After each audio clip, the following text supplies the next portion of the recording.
So this is your first quantum mechanical wave function, and this is called the spectrum of the problem, rather spectrum of the operator.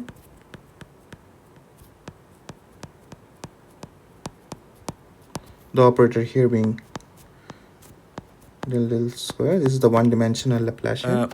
For these Fredholm operators, the spectrum is always discrete.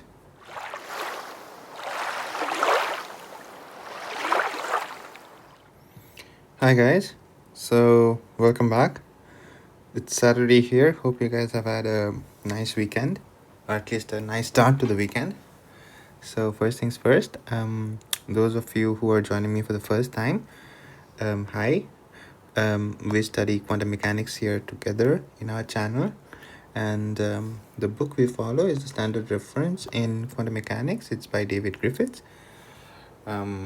And the general audience that I aimed for in this course are typical undergraduates and advanced high school students. So basically all the computations are quite manifest in this lecture series. Generally, if there are any confusions, I take questions in this mail ID. I check it regularly and I try and reply to all the mails that I get.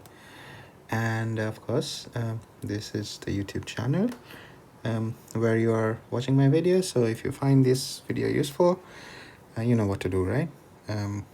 Like, share, subscribe. Okay, that being out of the way, this is the sixth lecture that we have in this series, in lecture 1 to 5, as well as there is a one tutorial which is based on lecture 1 to 4. These are all in the playlist. I would leave a link in the description box.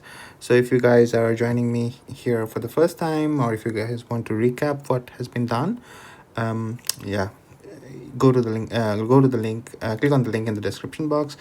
You would have the full playlist there. Okay, let's begin. So where were we? So in the last few lectures, I have talked about quite a lot about the time independent Schrodinger equation, which we have seen in the last class is given by del psi del t is equal to minus h square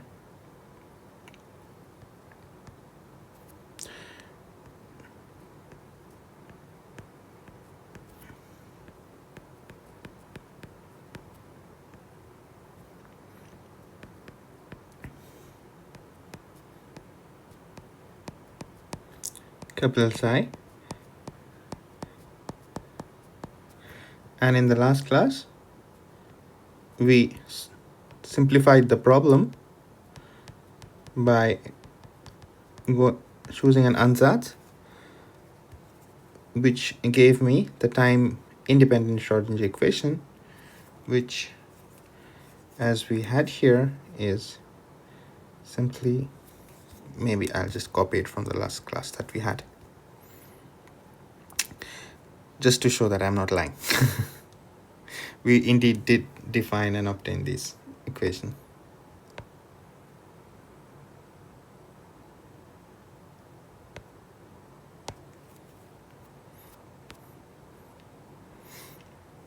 Yeah, so if you guys want to recap, just visit the last lecture that we had together. So yeah, we arrived at this equation, right? So let's actually now solve for the equation given a particular form of this Vx. So what I'll do today is, one, choose the simplest Vx, of course, V of x. Of course, you want to start with a simple problem first. 2, actually solve this equation.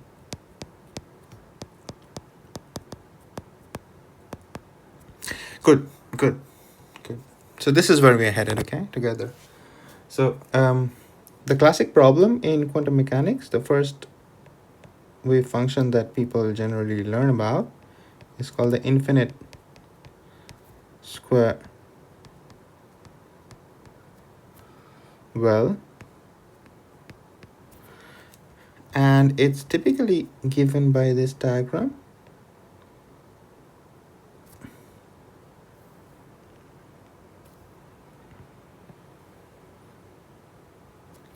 So you have an infinite potential here. Okay, this is the x-axis. First, let me specify the x-axis. And this is the potential. And for convenience, I'll just choose an arbitrary a and call that your x lies between 0 and a. Of course, I mentioned here that you eventually need to choose to solve this equation. First and foremost, you need to choose a Vx. You'll be solving the Schrodinger equation for a particular potential. The potential profile is given here.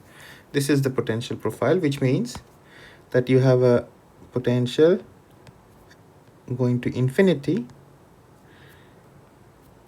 at x equal to 0 and v of a is equal to 0. Infinity. Okay, this is what this potential means.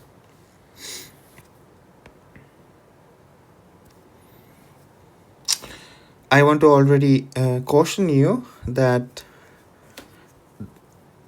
this is actually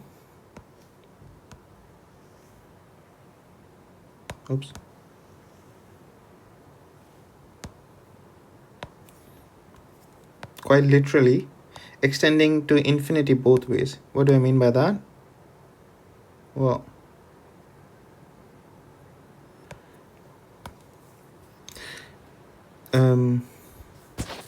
maybe this color. The potential in this entire region extending up to infinity and this entire region extending up to minus infinity is actually infinite. The potential is infinite here. So not just at x equal to a and x equal to 0, rather in this entire region, as well as this entire region up to minus infinity.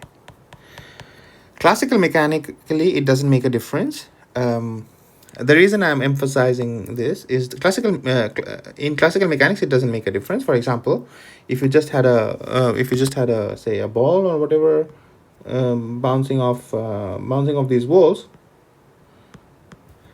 it wouldn't have made any difference if this is an infinite potential. It wouldn't have this width of this potential. Imagine running up to infinity versus say running up to this much. It wouldn't have made a difference, but quantum mechanically actually does. Why is that? Let me briefly draw it. Actually, eventually, hopefully on some days, we'll deal with this potential as well. But let me, for the purpose of illustration, just tell you what I mean.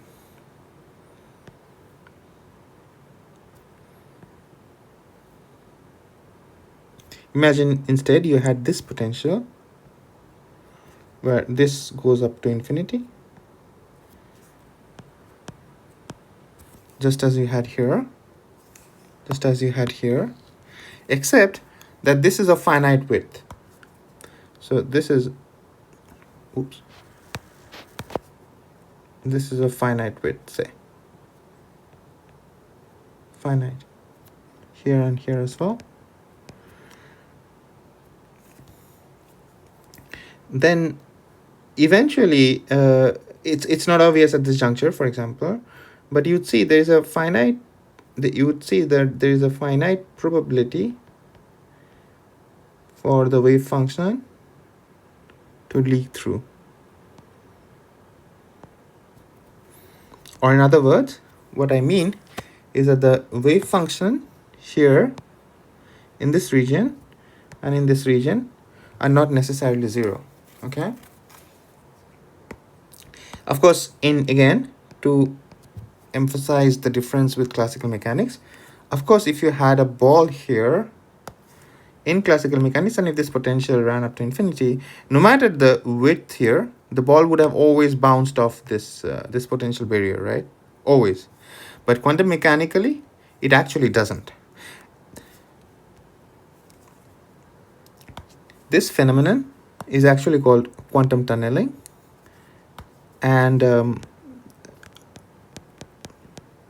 it tells you that there is a non-zero probability for the particle or the ball or whatever to be in this region, even though this potential is actually running up to infinity, as long as this width is finite.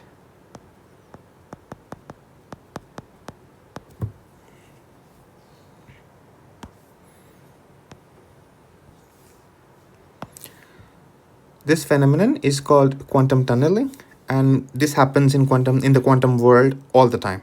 This happens, for example, in the atoms, etc., that even if your energy, your physical energy, is actually less than potential energy, if this width is finite, there is still a non-zero probability of escaping, and this phenomenon is called quantum tunneling, something that you would never have in classical mechanics. Okay, good. Hopefully we'll come to this in a later lecture someday. Okay, already I've spent some time describing this potential. So yeah, so actually let's solve this problem.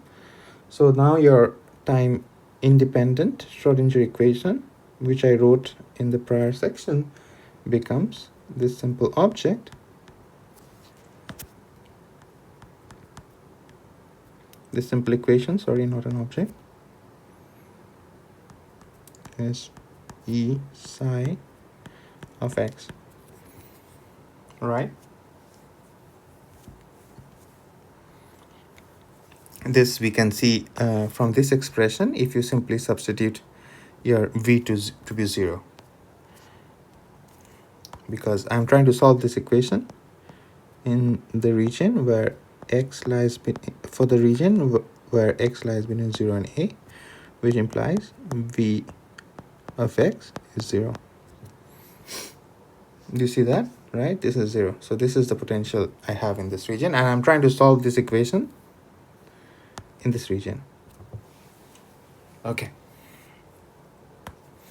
this seems like an easy equation to solve, and let's solve it. So this can be rewritten as del psi of x del x of t is equal to, this is customarily written as minus k square psi of x, where k square is by definition minus 2me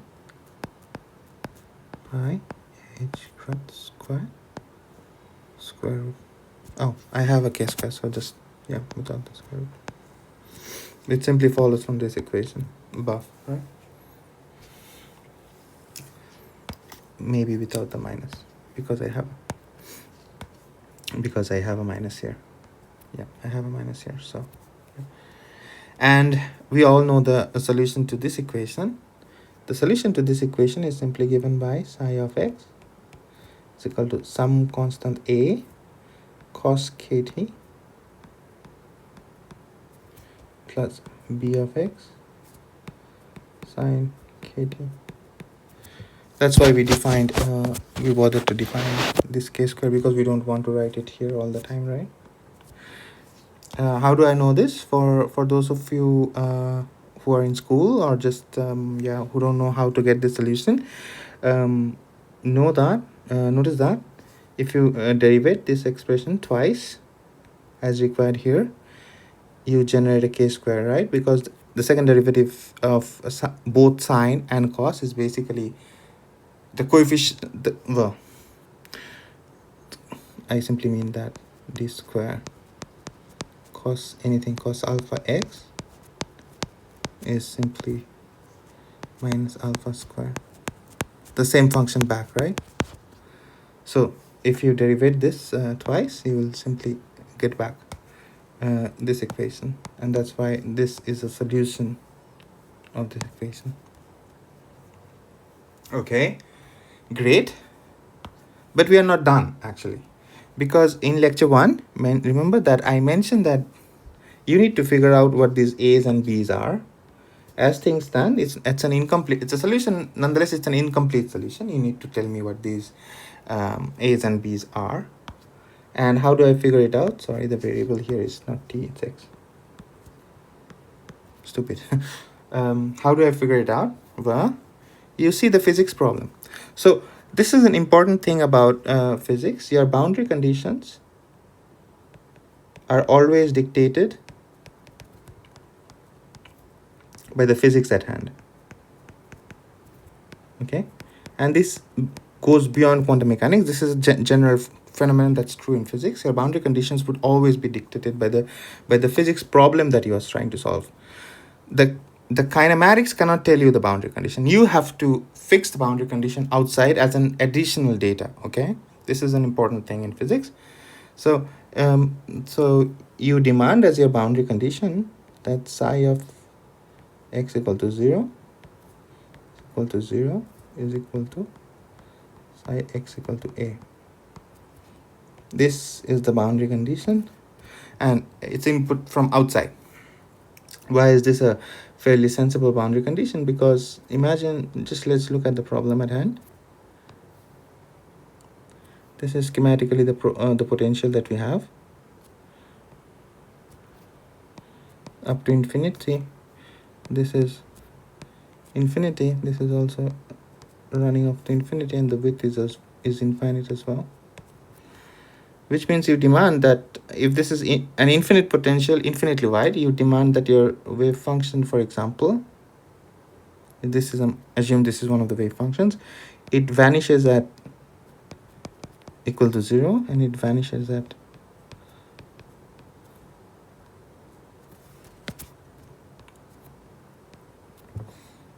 so this you input from outside. This is this equation here, and these are two equations which would help me fix what this k is, for example. Okay, good. So immediately it tells you, imagine the x equal to 0 equation.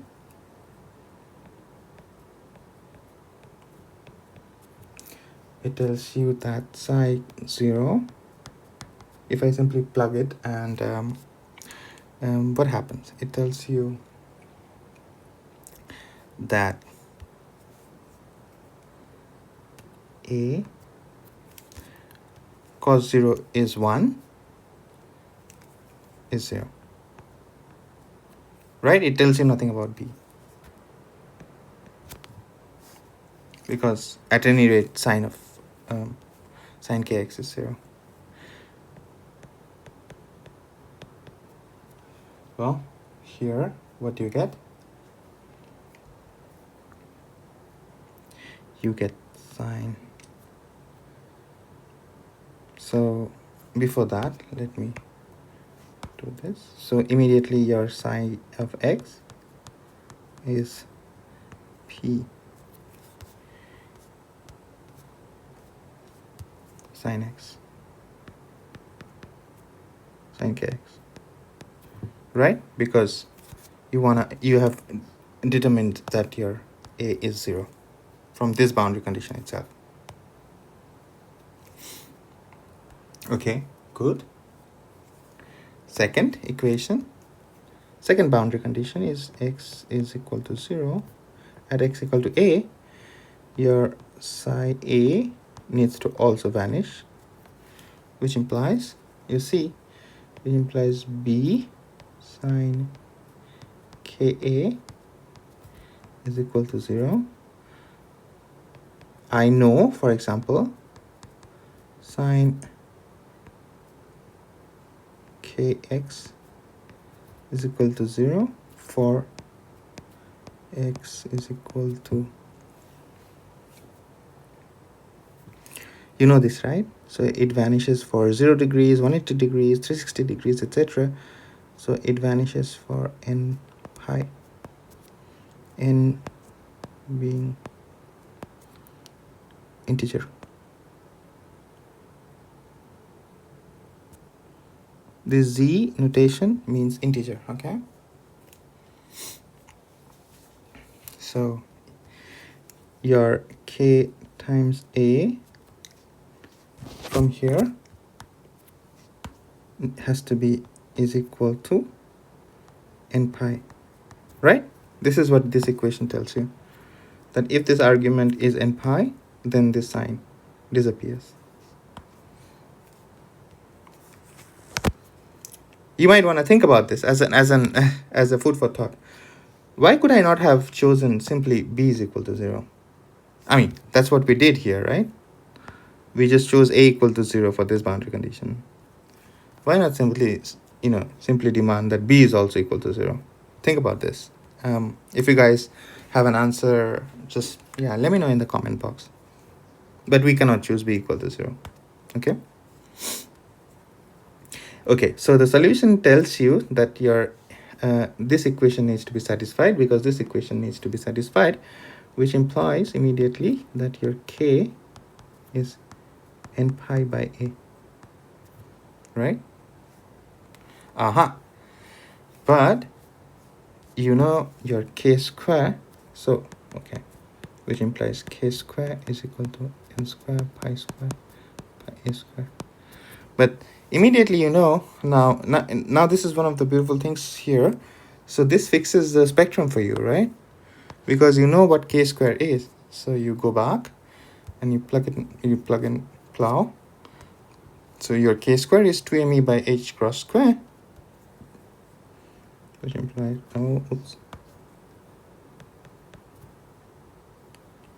2me by is equal to n square pi a square, which gives you e is equal to this expression, n square pi a square h cross square by 2m. Do you agree? So this is how do I write it?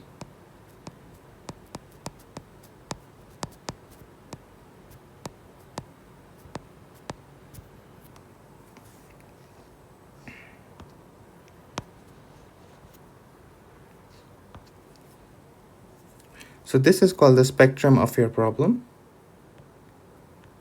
This En. Now I would introduce the label here n to denote the n's here, and this is called the spectrum of the problem, rather spectrum of the operator.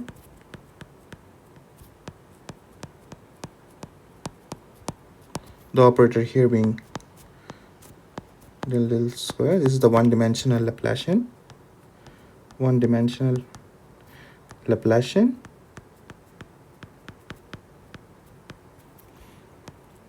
on the well.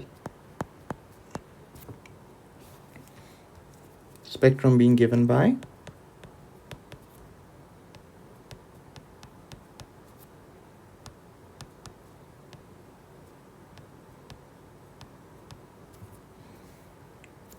I want to say a couple of things about the spectrum. First and foremost, this is what is meant by a spectrum of an operator.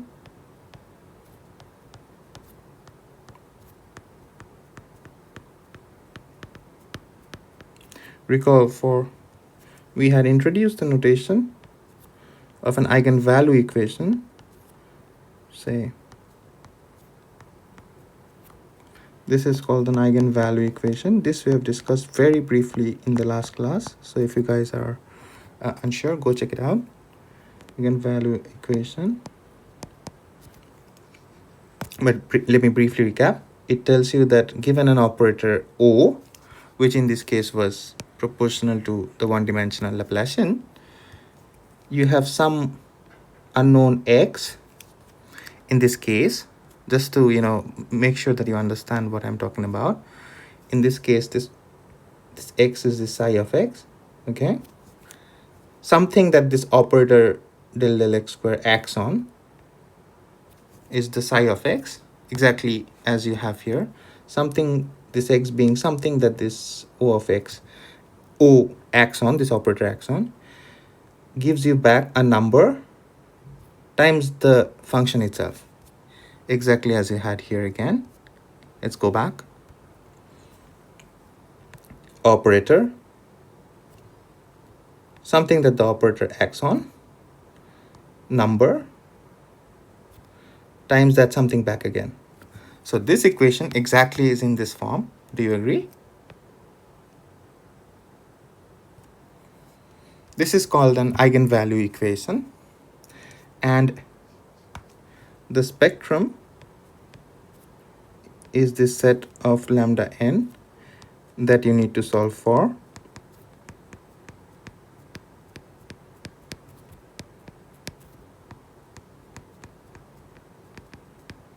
It's unknown, it's not given, you need to solve for it, just as we solve for it in terms of these we have solved for these ENs, we have figured it out, it's not given from outside.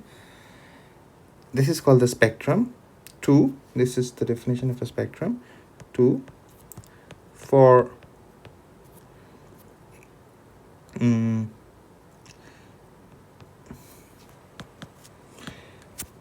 let me introduce you to the notation of a Fredholm operator.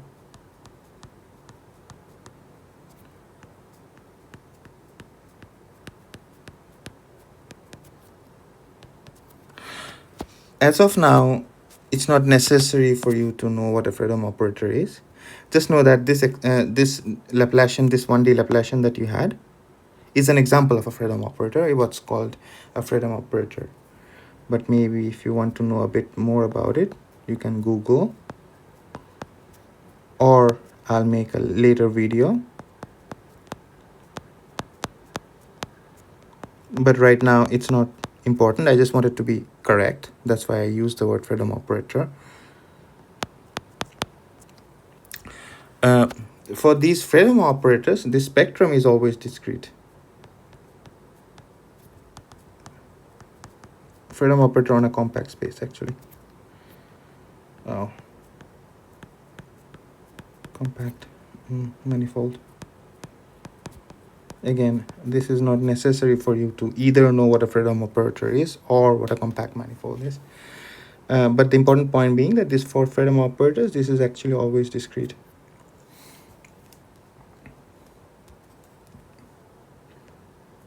For Hermitian operators,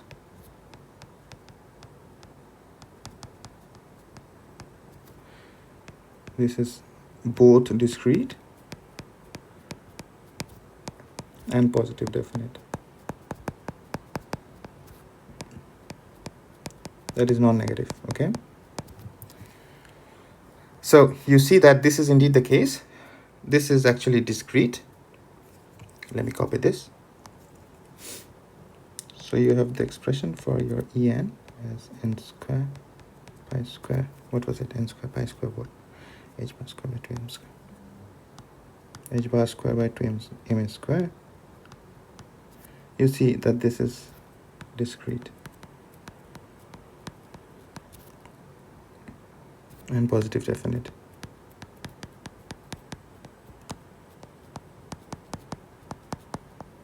Why discrete? Because it's this set, right? P square h square by 2ms square, 4 p square h square by 2ms square, so on and so forth, right? So this is not a continuous spectrum. This is a discrete spectrum. Good. And we are almost done, except if you were paying attention, note that what have we figured out? We have figured out, let's go back to the equation. What have we figured out? Well, we have figured out what this E is. We have figured out a part of this expression, or in other words, we have figured out what this K is. This K is related to this E. We have figured out that this A is 0, but we haven't actually figured out what this B is yet, right? You're paying attention, right? This B is still unknown. And if you were following my lectures, you would know that I have told you how to figure out B. So let's do that. Do you recall? Do you remember how to figure it out?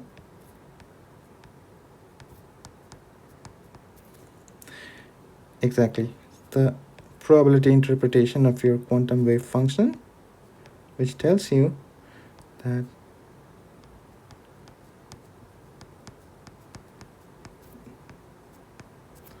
has to be suitably normalized to 1, right? Well, this gives you, what does it give you? Tx, say mod b square sine square kx, right? Left hand side, this integral I, this is I in our case, but you know what integral sine square kx is, right? Oops. In our case, this x actually runs from 0 to a.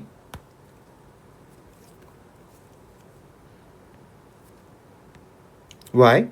Because outside, this is actually, you realize that this is the same equation, right? It's just that outside x and a, this is 0 for x greater than a or x less than a, less than 0, sorry. So you might as well focus on just the 0 to a part. That's what I've done. This integral is very easy to perform. You know how to perform integral sine square x. This gives you mod b square a by 2, which immediately helps you solve for b. B is 2 by a. Great. So at long last, you have obtained psi n of x is equal to b, which is in this case given by 2 by a sine n pi a times x. Right? Do you agree? Because your k value, we had already solved for it here. Your k was n pi by a. So b sine kx, right? So this is your first quantum mechanical wave function, and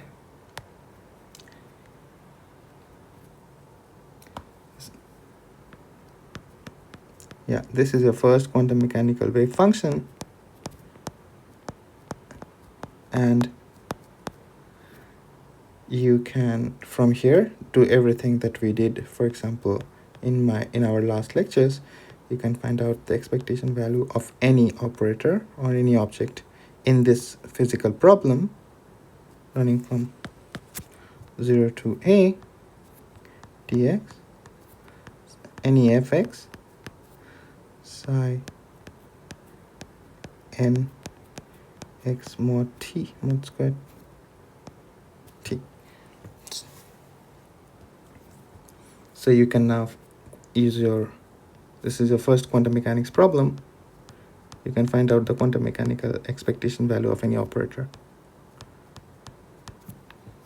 Right? So this we have learned in our previous lecture. Okay, that's great. So we are done, but maybe I'll stop here because it's already been more than half an hour. Recall that for those who are paying attention, note that I have made a distinction between the small psi here and the capital psi here, right? We know what the difference is between this small psi and capital psi. So this actual wave function, capital psi xt, is psi n x. This is the one we solved for here.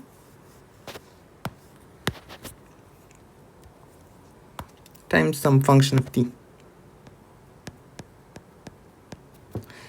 This we will solve in the next class.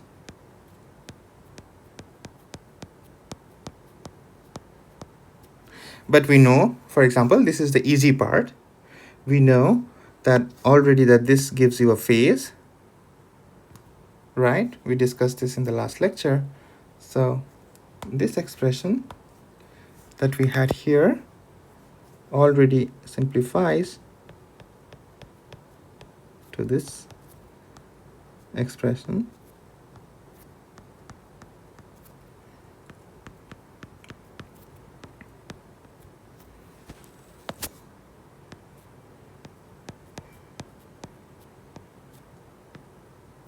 And here we know everything. So we know for a chosen fx, we know what this ix is, and this ix would be summation of over all n, for example, and you can perform this integral and figure out the expectation value of all these objects, right? Okay, that's great. So see you in the next class. Hopefully you have a good weekend, and see you around. Bye bye.